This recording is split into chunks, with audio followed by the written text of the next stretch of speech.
It worked for Travis Hunter and Coach Prime at Colorado. Can Utah football do it too? Utah head coach Kyle Whittingham might be taking a page out of Deion Sanders' playbook this season. Last season, Colorado's two-way superstar, Travis Hunter, won the Heisman while playing wide receiver and cornerback for the Buffaloes and Coach Prime. This season, the Utes are deploying a similar strategy with multiple players. Junior cornerback Smith Snowden and senior linebacker Lander Barton will take reps on offense, according to Utah's head coach. Snowden, like Hunter, will play snaps at receiver and Barton will be seen at tight end. Smith Snowden is looking good on offense. That's been a good addition for us. And Lander Barton is doing some good things on offense, so we've got a lot of offensive options, Whittingham said this week. Second half of an NCAA college football game Saturday, September 16, 2023, in Salt Lake City. AP photo/Rick Bomer. But how are Barton and Snowden adjusting to their new roles? Yeah, there's been a little work here and there, Snowden said. Kind of just reminds me of my high school days. Honestly, not too much adjustment. Just get the ball and do what you have to do. Barton, however, said it's been more of a challenge to play both ends. I mean, it was kind of back and forth, like I had to want to try it, and they had to want me to play, Barton said. It was kind of back and forth coming up with that. But I'm excited to give it a go, just running routes again. It's been a while, so I'm getting used to that. The Utes might not use their defensive standouts on offense as much as Colorado used Hunter. But after last season's offensive struggles at Utah, it might be worth a shot. Help the Tribune report the stories others can't or won't. For over 150 years, the Salt Lake Tribune has been Utah's independent news source. Our reporters work tirelessly to uncover the stories that matter most to Utahns, from unraveling the complexities of court rulings to allowing taxpayers to see where and how their hard-earned dollars are being spent. This critical work wouldn't be possible without people like you, individuals who understand the importance of local, independent journalism. As a nonprofit newsroom, every subscription and every donation fuels our mission, supporting the in-depth reporting that shines a light on the issues shaping Utah today. When Travis Hunter stepped onto the field in Boulder, he wasn't just another talented college player, he was a revolution in motion. Under the magnetic pull of Coach Deion Prime Sanders, Colorado football transformed overnight from a program on life support into a national conversation piece. Hunter, the five-star phenom who defied recruiting norms, played both sides of the ball, snaring interceptions on defense and dazzling as a receiver on offense. The numbers were jaw-dropping. The hype was relentless. And most importantly, it worked. Not worked in the sense of an immediate championship, but worked in the sense of breathing life, identity, and swagger into a program that had been forgotten. In college football, that's the first step to changing everything. Now, hundreds of miles away, the question echoes across the Rocky Mountains. Can Utah football pull the same trick? The blueprint, prime time in Boulder. Coach Prime's Colorado makeover wasn't just about talent, it was about culture shock.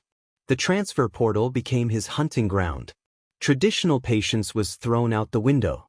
Old guard rosters were stripped down to their studs, and new stars were imported like headline acts at a music festival. Hunter was the jewel of this movement, a player whose skill set made scouts and fans double-take. His ability to play both wide receiver and cornerback wasn't just a gimmick, it was proof that the boundaries of traditional roles could be shattered.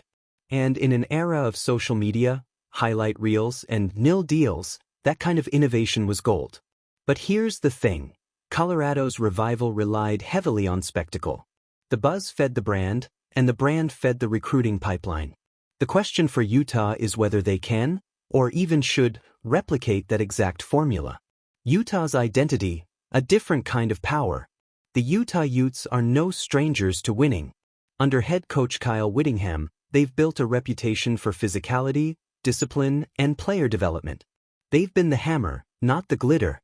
Smash-mouth football, elite defensive lines, and a commitment to outworking opponents have been their calling cards. So why would Utah even want to chase the Colorado model? Because the sport is changing.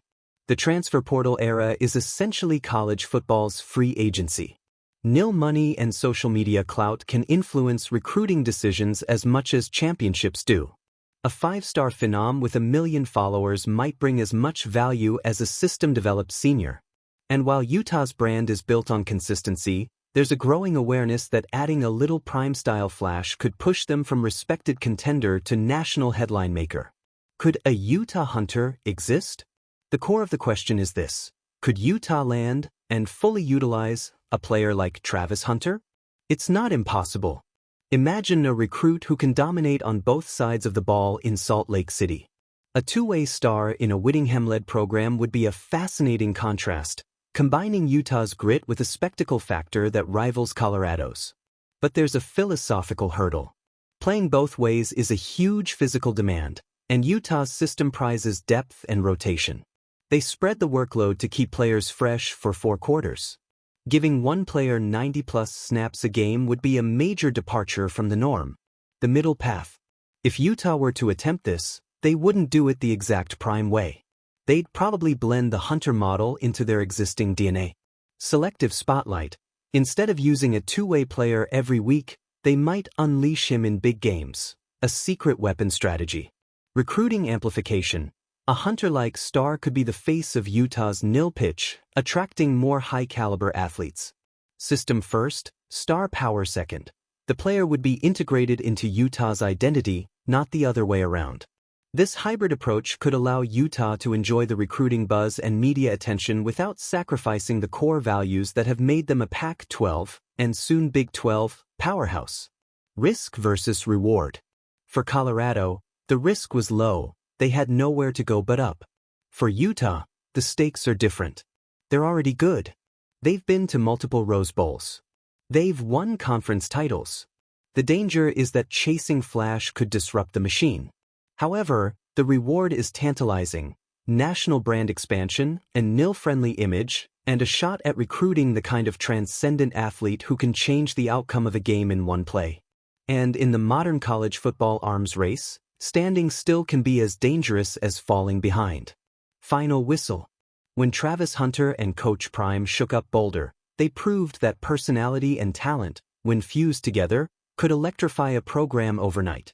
Utah football may not need a wholesale reinvention, but a calculated infusion of Hunter-style star power could be the next step in their evolution. The Utes will never be carbon copies of Colorado. They'll always be more steel than sequins, more grind than glitter. But in an era where attention is currency, a little flash can go a long way.